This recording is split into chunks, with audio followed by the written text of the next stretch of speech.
The faces of 10-year-old murderers. Tonight, the first new pictures of Thompson and Venables, new revelations about their years in custody, and threats to hunt them down if they're released.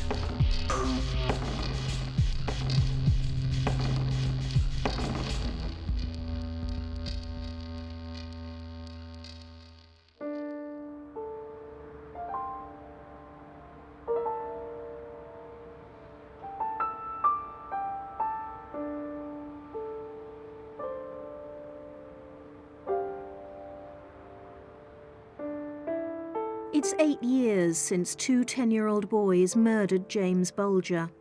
The anger is still there. I am fully and utterly in favour of doing anything to keep those lunatics, those evil, wicked, vile people into prison, Thompson and Venables. I don't think they have been punished in any shape or form. They have not served a long sentence. They have not been treated like criminals. It's a regular topic on Pete Price's phone-in, and the response is always the same. Hello, Leslie. Hiya, Pete. Hiya, Leslie. What can we do for you? Where do we start, Pete, again?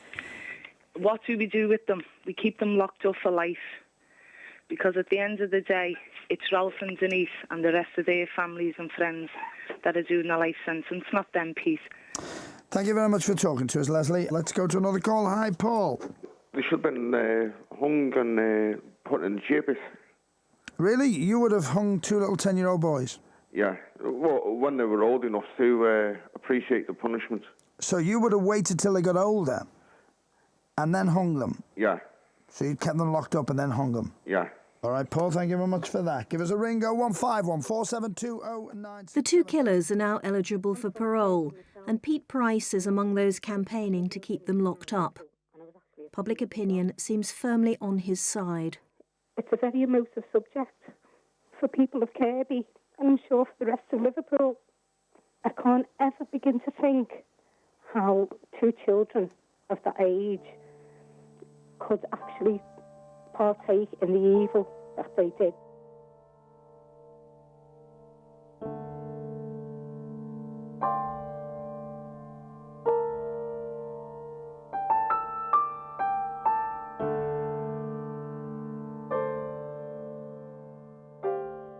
These pictures of Robert Thompson and John Venables have never been seen before. Taken at the time they were charged, they're also the last pictures you're allowed to see. A court order means more recent ones can't be shown. We can't speak to anyone involved in their care or custody, or say where they're held. The legal restrictions mean very little hard information has ever emerged about Thompson and Venables in the last 8 years. Recently, the Lord Chief Justice said they'd made remarkable progress. But how do we know? How has the system dealt with 10-year-old murderers? What treatment have they had? Are they still dangerous? Up until now, we've only heard from those who want to keep them locked up for life. So tonight, we take a deeper look at their time in custody. And some of what we've found is so controversial, it's not surprising it's been kept quiet.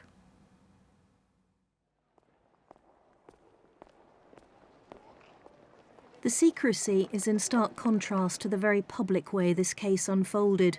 We all recognise the images.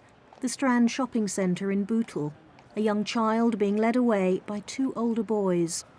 Police hoped it was just teenagers messing around, and 2-year-old James would be returned safely. Denise, what is your appeal to the public? If you've got me baby, just bring them back.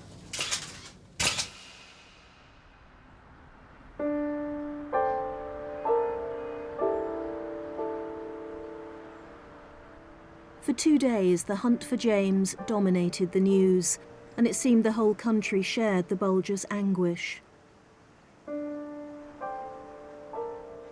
Then a group of boys playing on the railway line found a child's body. James had been cut in half by a train. Well, it was fairly obvious that from the pattern of injuries that he hadn't been killed by the train.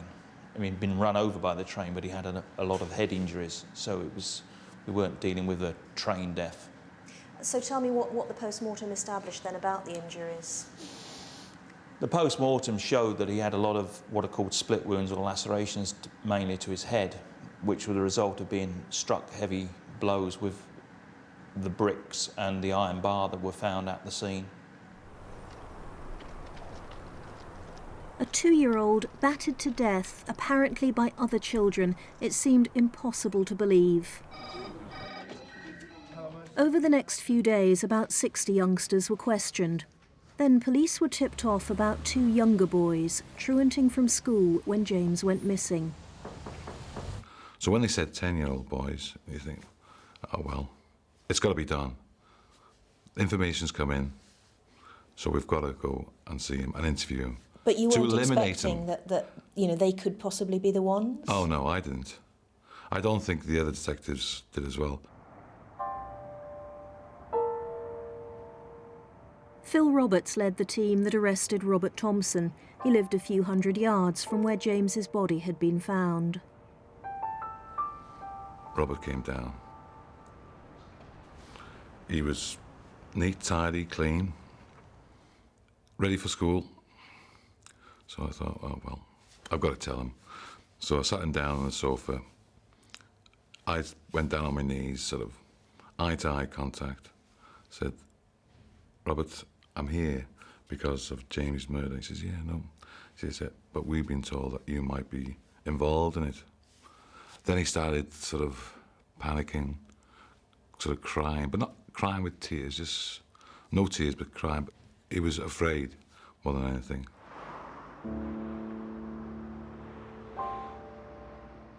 Robert was taken to Walton Lane police station. His mother went with him.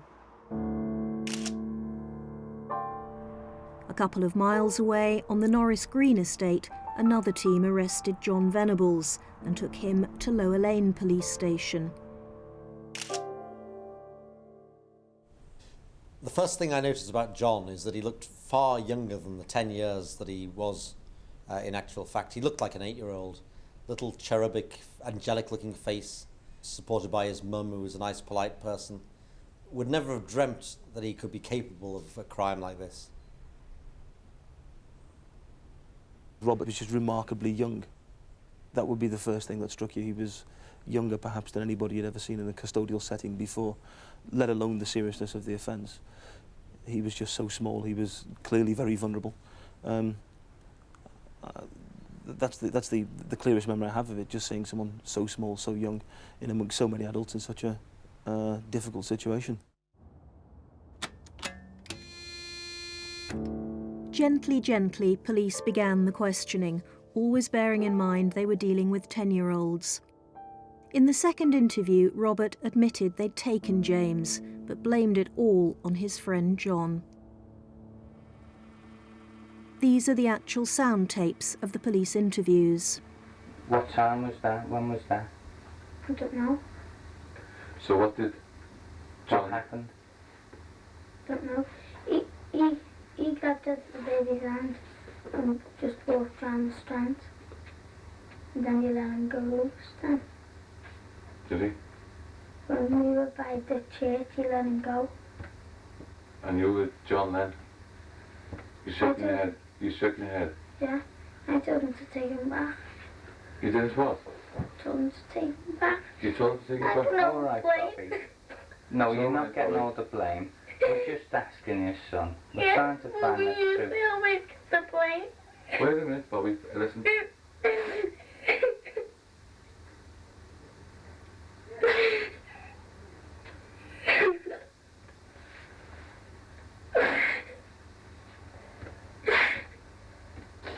Just calm yourself down for a minute, okay? You all right? Yeah. It was like pulling teeth. Everything was coming slowly.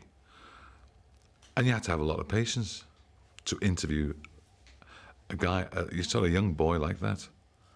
You had to do everything slowly. Once you abstracted one tooth, yes, great. Forgot that. You knew that it was difficult to get the next step. Because everything was, during an interview, step by step by step. He'd lie, admit, lie, admit, lie, admit. The other team was having an even harder time with John Venables. For the first 4 interviews, he lied. He was never even in the Strand. So halfway through the second day, police told him Robert had already admitted they were both there. And suddenly there was silence, and he said, "Yes, we were in the Strand.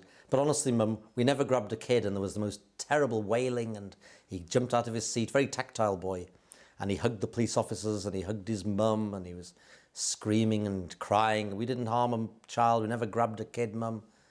And that was the first, and I thought, oh my God, if this is the first of many breaches of the dam, we're going to be submerged. He said that the 2 of you were in the Strand and that you saw the little boy. We never. We never. Is that the God's honest truth? God's honest truth, I'm telling you that we never. He was too scared. He was probably too scared. And he said that you took him by the hand and led him out of the Strand shops. We never. He's a liar. Calm down. Oh my gosh. All right. Come on, look. It's all right. Come on, all right. I never got the boy. I never killed him, Mum.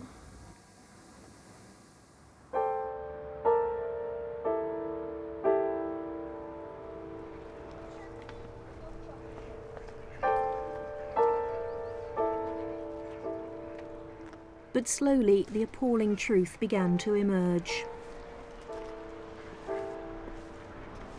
From the Strand, they'd walked James up to the nearby canal. Robert made the child kneel and look in the water, hoping he'd fall in and drown. And earlier in the day, they'd tried to snatch another young boy, but his mother had caught them just in time.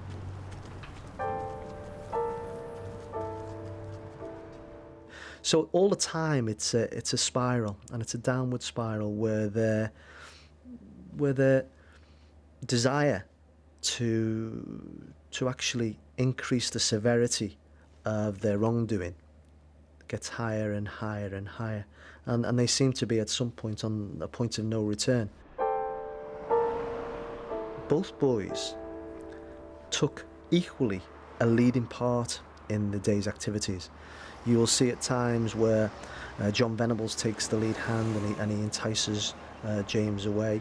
And in other parts, the witnesses indicate, well, Robert is carrying James across the road and John's standing by. More than 30 people saw them dragging James along.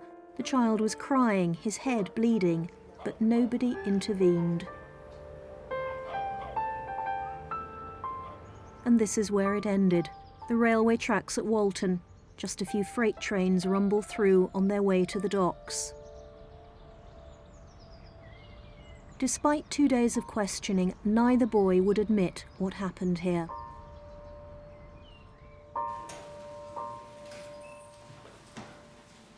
The breakthrough came with John Venables.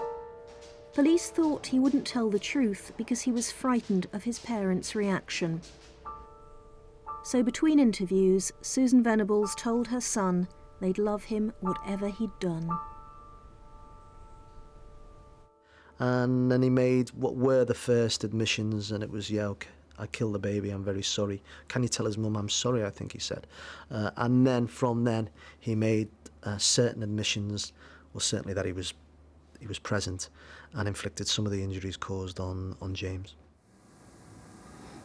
He took him on the railway track and started throwing bricks at him. Why did he throw bricks at him? No. Did it make him fall over? No. So he's saying he threw the same house brick at him, full in the face, and he didn't fall over? Yeah, he did fall over. And he just kept on getting back up again. He wouldn't stay down. What was he saying while he was doing all this? He was saying, stay down, you stupid dick, and all that. Why did he want him to stay down? I don't know. Wanted him dead, probably. Back at Walton Lane, Robert Thompson denied taking any part in the killing. However, there was strong forensic evidence that he'd kicked James in the face, There was blood on his shoes. Why won't you tell us? What? Why won't you tell us? I never even killed them.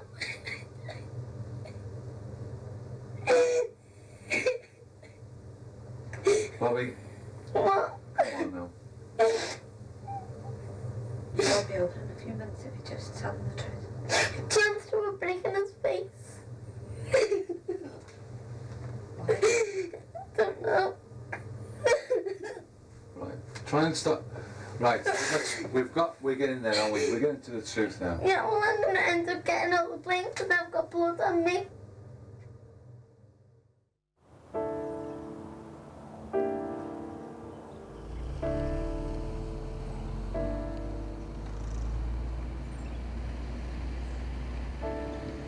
To the public, it was disbelief that two 10-year-old boys had committed a murder.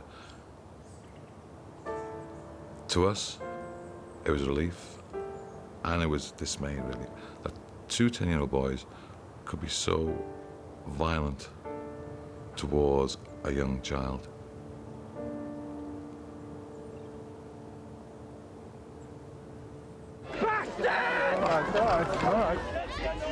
Public anger was almost unprecedented. There was a near riot the first time the two appeared in court.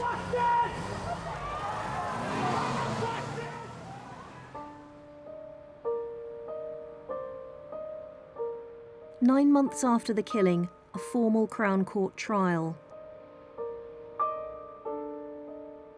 The accused, known only as A and B. Back in 1993, the law assumed that a child of between 10 and 14 didn't always know right from wrong. The prosecution had to prove they did.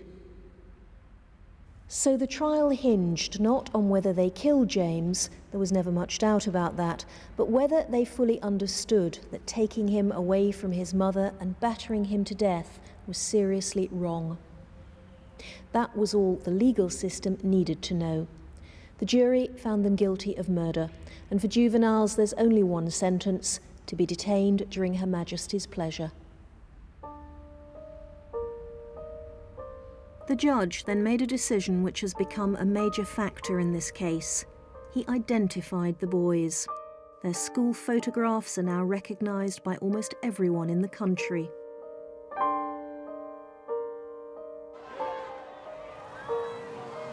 But at the same time, the judge ordered that no details of their future in custody could be revealed.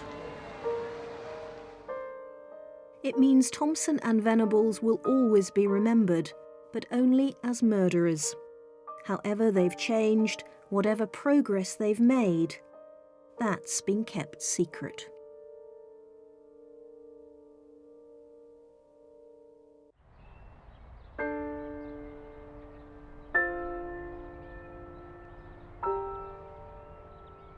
St Mary's Church of England Primary School in Liverpool.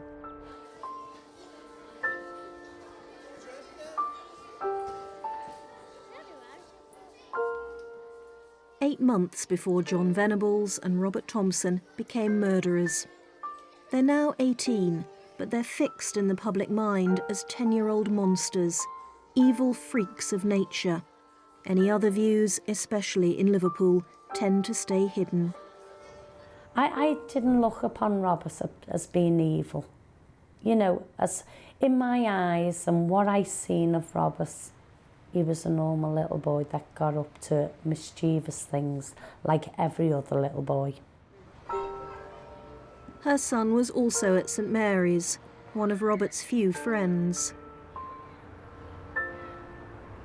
Much of the time, the pair of them truanted. I used to take him to school. I'd put him in one gate and he'd sneak out the other gate without me knowing. I then found out that they used to go to the shops, pinch biscuits and sweets, and they had a den, but I don't know where the den was. And they also played on the railway track. She knew her son was out of control, but didn't know what to do about it. At times, the boys roamed around until after midnight. Just couldn't find him.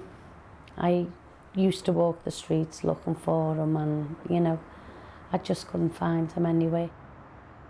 I was worried, but I didn't inform the police because I thought if I inform the police, then the welfare come on your back, and before you know it, that's it. So, you know, I just sort of, you know, plodded on and just hoped that he was all right. Robert Thompson's mother felt the same. She didn't want social services interfering. But her son, indeed her whole family, was far from all right. I think ironically that the Roberts family were emerging from a terrible period of chaos, but it was too late for Robert. Robert's father had left the home about 4 years earlier, amid great drama and trauma. His mother was drinking heavily at that time. Robert was the fifth of 6 children, and I think there was quite a lot of bullying going down the ages, and Robert was kind of at the bottom of the pile. A family which was desperate for help. It was fragile, it was damaged, it was vulnerable. You have a 10-year-old boy at his primary school with just on half of his education missing because of truant. It was apparent that nothing formally had been done about that.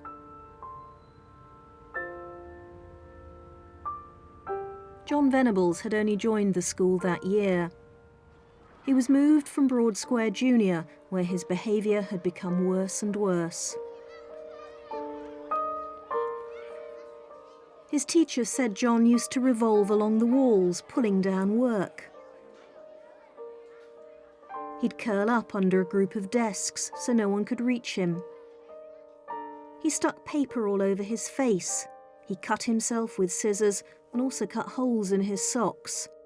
Finally, he tried to choke another boy with a ruler across his throat.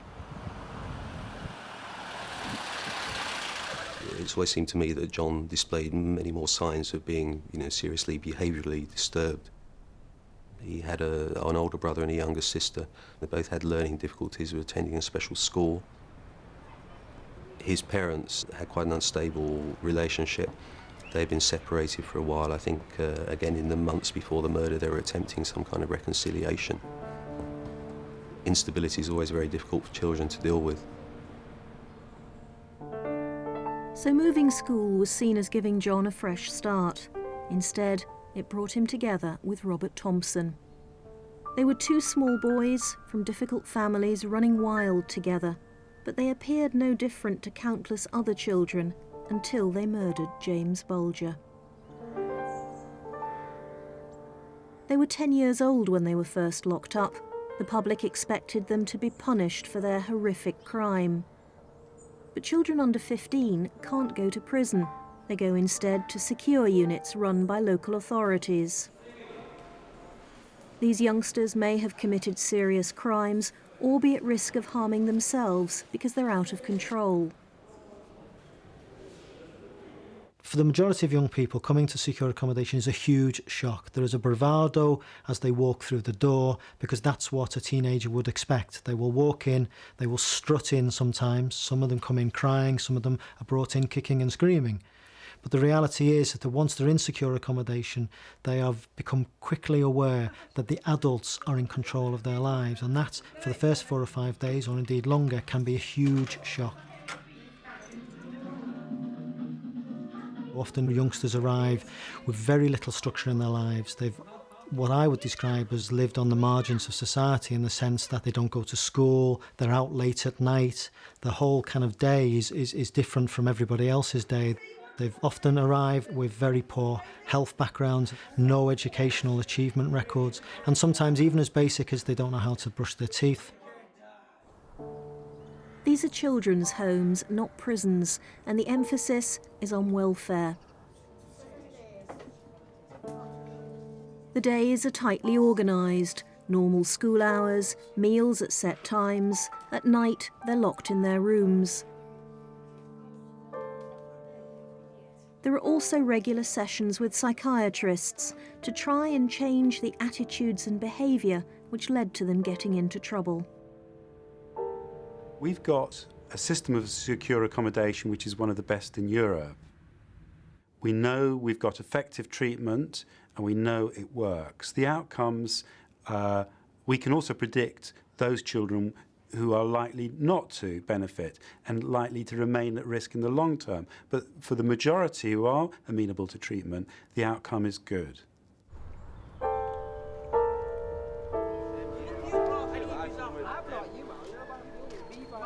Don't look at me like you. You got a lie? Leon McEwen was 13 when he was sentenced to 5 years for arson. He ended up in the same secure unit as Robert Thompson. Leon knew who he was, although it was never discussed. I had an idea because I read the papers and listened to the news and that, so I didn't really want to hear it, what he did from his mouth, because I just thought it was sick. And were you ever there when there were any stories on the news about the killing, or...? Yeah, like one time we was all just sat there and it come up on the news. I can't remember what it was about. It showed you his picture, and I can remember the staff turned it off, and he went like barging into his room, and you could hear him like arguing with the staff. I can't remember what he was saying. He was swearing at him and stuff like that. We can't say where Thompson or Venables are held for legal reasons, but they're not in any of the units shown in this programme.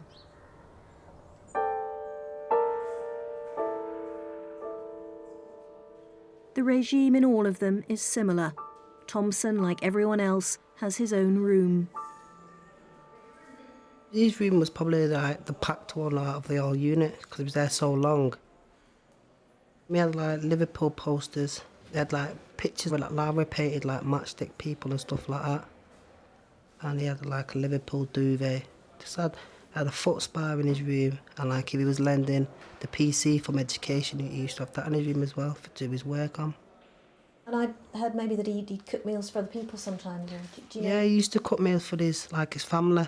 Like if he had a visit, like at 7 o'clock, he used to take his family down to like the education bit, like the cooking like class, and like his family used to sit there while he used to cook them a meal.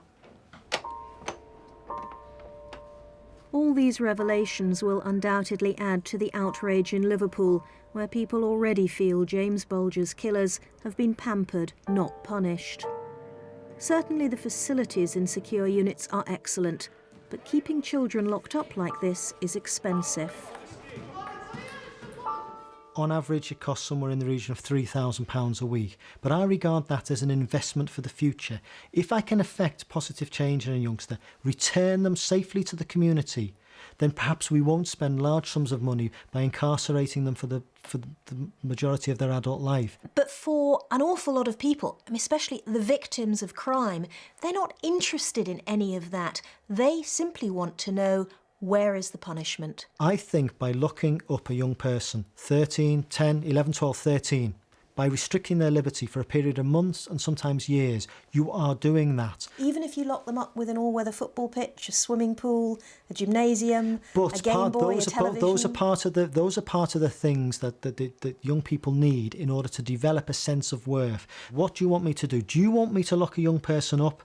Lock them up in an environment that brutalises them, that actually restricts their liberty in a sense that is negative? Or do you want me to effect positive change so that at the end of the process, young people come out having made progress and change and less likely to commit further offences? So the punishment is being locked up, but even that's not straightforward. Hi, have an evening news? Great, thanks a lot. Recently, public anger's been stoked up again by a number of press stories. Oh, OK, so this is Venables, and it's saying that he's been released several times from his secure unit with his father to go to Old Trafford. And they're saying that he's also allowed out once a week to play football against teams of local schoolboys who don't know his identity. Stories started appearing as soon as it became clear the killers were eligible for parole this summer. Robert Thompson has apparently been to a Manchester shopping centre, but we've discovered he's been shopping quite often. In fact, he's been coming out for years. It's called mobility. Mobility is time out of the secure unit and can take a number of forms. In the unit that I manage, mobility is always supervised by at least one member of my staff team, and that will in a typical young person will start with a small amount of mobility and perhaps build up to more extensive mobility. Its purpose is to prepare young people from moving from a very enclosed, secure environment back into the community, so will take place in the latter stages of their sentence. But according to our research, Robert Thompson got his first taste of freedom little over a year into his sentence. This is Rivington Pike in Lancashire. Early in 1995, Robert came here for a long walk, supervised by staff from the unit.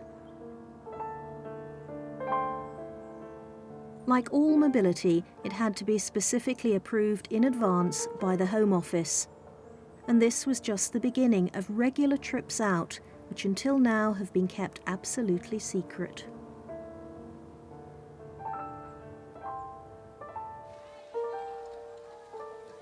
In 1996, Robert began monthly visits to a sports centre.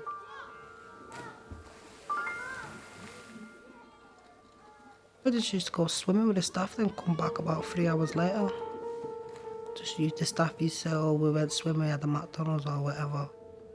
I used to know we went out because like I used to say to the staff, oh, where have you been? They say, oh, been to this shopping centre with him, stuff like that, or to the park with him or wherever. Robert also likes going to garden centres, and it's not unusual now for him to leave the unit at least once a week. According to our investigation, he's been all over northern England. From Sellafield in Cumbria down to Jodrell Bank in Cheshire.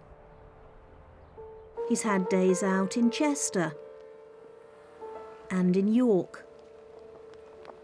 Over the years, Robert Thompson's trips have got longer and further afield, in line with standard policy on mobility. Sometimes it can involve simply starting off with perhaps an hour out of the unit and having a walk in a local park, moving up to perhaps going to following some educational type programme where they might go to a local museum to complete work that they've been undertaking education, perhaps to a local shopping centre to buy the clothes that they need from the money that they're allowed. And that's about preparing them for a return into the community. It's about promoting independent skills. It's about allowing them just to handle some kind of money.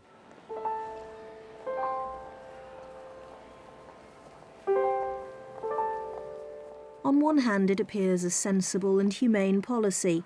You can't lock children away for all their formative years and expect they'll just slot back into society, rehabilitated.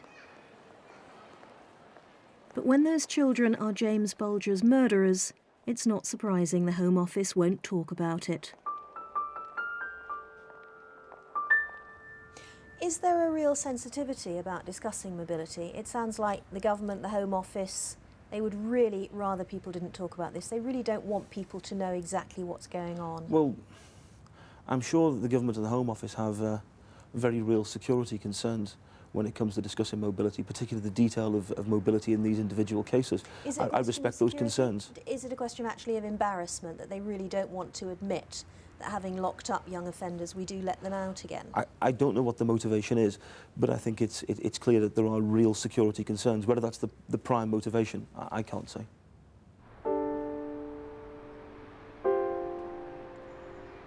In the end, the only justification for this policy of welfare rather than punishment will be, has it worked? How much have Robert Thompson and John Venables changed in the last 8 years? The first progress that I could see was academic, that he was doing very well at school. He was doing well with particularly with his arithmetic, and his English was very good. And you may say that he was a captive audience, as it were. Didn't have the same distractions as a schoolboy at large would have. Robert Thompson has also caught up on his education. We've discovered he's taken GCSEs in English, maths, history, science and textiles, and he's since gone on to pass A-levels. Last year, the Lord Chief Justice said the killers had now served enough time to punish them. They shouldn't be sent to the harsher environment of a young offenders institute, because that would undo all the good work that's changed them almost beyond recognition. in my personal opinion, one adjective to describe him that stands out about him more than perhaps anybody else. He is a remarkably thoughtful young man for a man of his age. Careful, thoughtful, considerate of other people's feelings, to a degree that is, in my view, exceptional amongst 18-year-old people. But is it time to let them out?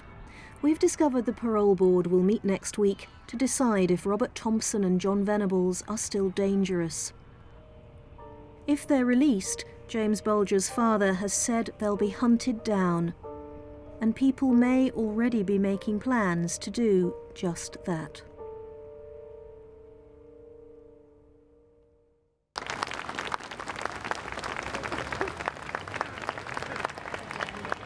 Ladies and gentlemen, thank you once again for coming out. I'm angry, and I'm here today because I think they're taking the mickey out of us.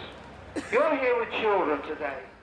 DJ Pete Price is among several well-known Merseysiders who support the Justice for James campaign. The aim is to keep Thompson and Venables locked up. Little bits of information are being fed out. How can they say that these two boys have been punished? They have not been punished in any shape or form yet, and that is what is wrong. At the forefront of the campaign, James's mother, Denise. They've always had the backing of the popular press. That's helped by the fact that another organiser, Chris Johnson, runs a news agency in Liverpool. He's also Denise's press agent. Walk a bit slower. I thought you were going down the aisle. They know time is running out. The killers could be released this summer. The campaign to stop that is picking up pace. They shouldn't be allowed out, should they? They knew what they were doing. 10-year-olds all here now know what's good, what's bad, so they shouldn't be allowed out. Do you not accept that maybe in 8 years and with a lot of professional help they might have changed? No, no. They'll always be bad, won't they? Always. I think justice hasn't been served with them. So I think they need to go in the big jail because I think they're being treated with cotton wool at the moment. You can't be giving this example that if you go out and horribly murder a child or somebody, then you'll get the education that you should have got anyway, and then you'll get all of these things set up for you in life to make it easy for you. It shouldn't be about them coming out. I think my main concern is that they probably could still be a danger, and certainly people who commit illegal crimes, at what stage do you believe that they won't reoffend?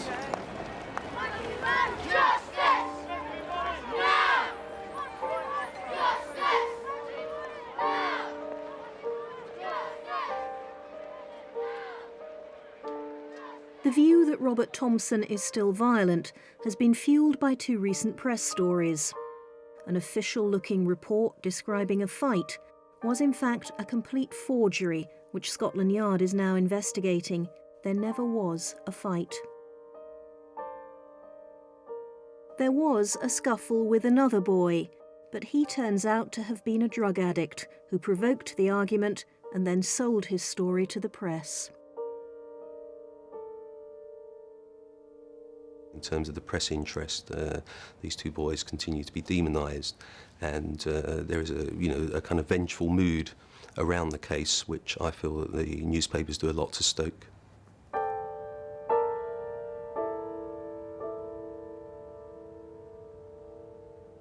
I've always felt that people needed to put those 2 boys out of the frame of human reference, that it was so difficult to imagine any child of ours committing such a crime that people had to kind of describe them as evil, to dismiss them almost, and that there was a need for them to be demonised. It made us feel better.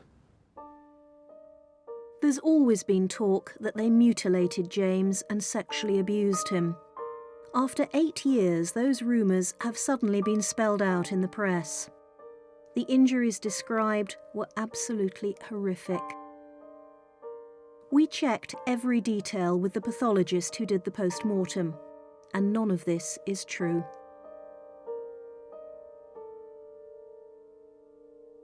There are a lot of opinions which are held by people about this offence which are inaccurate as to what happened, as to what was done, which caused me an enormous amount of concern. as to why the public seem to want to bring those stories into existence when the crime itself was bad enough.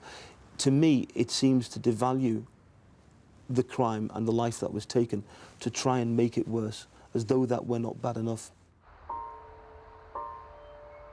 In contrast to the false press stories, the real developments have taken place quietly. Both Thompson and Venables have had years of regular and difficult sessions with psychiatrists. John has described having flashbacks where he saw James bleeding on the ground. He's also had nightmares where he dreamed of giving birth to somehow bring James back to life. 2 years after the trial, when he'd blamed it all on Robert, John Venables admitted his guilt.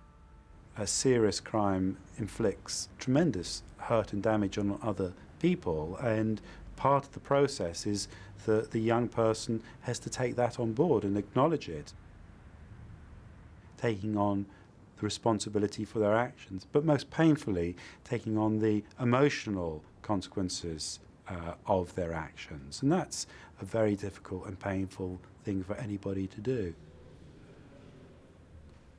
Robert Thompson lost faith with his first psychiatrist and demanded a new doctor. But he wouldn't open up to her until she agreed to an extraordinary deal. She'd only write down minimum details of what he told her. Only then did he also admit killing James. He still wouldn't talk freely because he said it wasn't sorted out in his own head. It was 5 years after the murder before Robert finally expressed remorse for what he'd done. The psychiatrist's views will carry great weight when Thompson and Venables appear before the parole board next week. There'll also be detailed reports on every aspect of their lives in custody. Is this a particularly difficult case, do you think? Yes. With the extent of the media coverage, it's a real hot potato. And how much is that going to affect their decision? Shouldn't affect it at all. They should concentrate on the evidence they have before them in the dossier and the impression they form of the individual who is making the application before them. And what is your brief? I mean, what are you trying to get at? To assess the dangerousness of release. If there is any danger, then we would not be in a position to recommend release. We've got to be satisfied that the prisoner can safely rejoin society. Pete Price unzipped. Call now 0151. Safety cuts 2 ways. Would Thompson and Venables themselves be safe if they were released? James Bulger's father has already said in public they'd be hunted down, and that does seem to be the view in Liverpool. But the point I wanted to make was that someone's going to pop at them, someone's going to have a go at them, and that's the point. Whatever happens, it will be discovered where they are, and we will be waiting for the headline in the paper that they have been killed. Oh, they will be killed. Wherever they go, they will be killed. We've got these draconian laws that are protecting these two when they come out, and in fact, the internet will make a nonsense of that.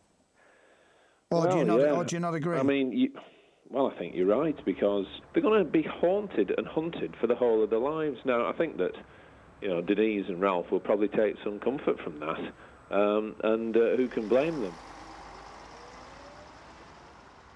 Already there are stories that an up-to-date picture exists of Robert Thompson. A court order means television and newspapers can't publish it, but that doesn't mean it's not being circulated. The internet is almost impossible to police. It's not just websites, it's the huge volume of email traffic. Someone connected with the Justice for James campaign has emailed me the photograph. It's a picture of a teenage boy, and either side of it the original schoolboy photos of Thompson and Venables. So is this part of the campaign? I don't know of the Justice for James campaign circulating any photographs. That's news to me. Really? I mean, I've got the photo. I can show it to you. I mean, here you go. This was sent to me by someone from the campaign, and they got it from someone else in the campaign. I mean, this is a dangerous policy, isn't it? I mean, this is incitement That to murder. certainly is not anything to do with the Justice for James campaign. It's nothing that I know of in terms of it being circulated certainly officially by anyone in the campaign. It's not official policy. It can't be published. Are you saying that's not something you'd approve of then, circulating well, this it's photograph? not for me to approve or otherwise. I don't... I mean, undoubtedly people are very angry in Kirby. But I mean, this and in Liverpool and worldwide. So, I don't know. I don't know what the photograph is, and I don't know who circulated it. But lots of people know about it. The campaign recently held a fundraising evening at a Liverpool pub. James's mother, Denise, was there. £1,500 was raised. There was talk of using some of that as a reward for whoever tracked down the killers and displaying a picture of Robert Thompson as a wanted poster. So, I mean, just to clarify, Denise does not want them to be hunted down. She is certainly not encouraging anybody to do that. This photo is, though, isn't I it? think. Well, I don't know anything about that. You've just shown it to me, so it's a mystery to me. Will you be saying to people, look, whatever that photograph is, whether or not it's Thompson, stop circulating it because it's a dangerous thing to start to do? I would have to say to them that they should not circulate it in Britain. Whether they decided that the internet was so big that it couldn't be stopped is a matter for them. I wouldn't seek to tell people what to do. It certainly wouldn't be done by the Justice for James campaign, and it certainly wouldn't be done in this country. If somebody abroad wanted to do it, then we couldn't stop them.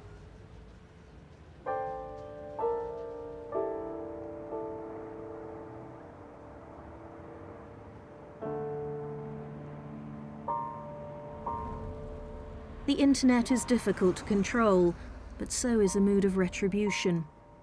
We've discovered other teenagers in custody have already been mistaken for the Bulger killers and beaten up. And a woman in Wales was mistaken for one of their mothers. People threatened to firebomb her home. But is the picture Robert Thompson? Leon spent 2 years locked up with him. So, have a look at that. Is that him? Could be. The eyes and the eyebrows are like his, but it's not that clear. Just a face. You can't be certain? No.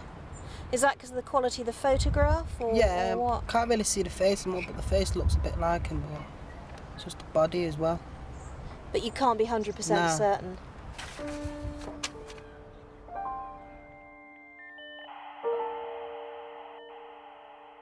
They were 10 years old. James Bulger would be the same age now, if they hadn't killed him. Whether his parents can ever forgive, only they can decide. The issue for the legal system is so much simpler.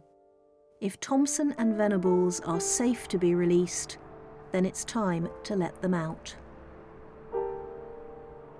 I'd like to see Robert again, and ask, I'd like to ask him why and what went wrong, and could he have come to me and told me what he was doing, and I'd talk to Robert. I wouldn't sort of tell him to go away, because there's a reason for everything, isn't there?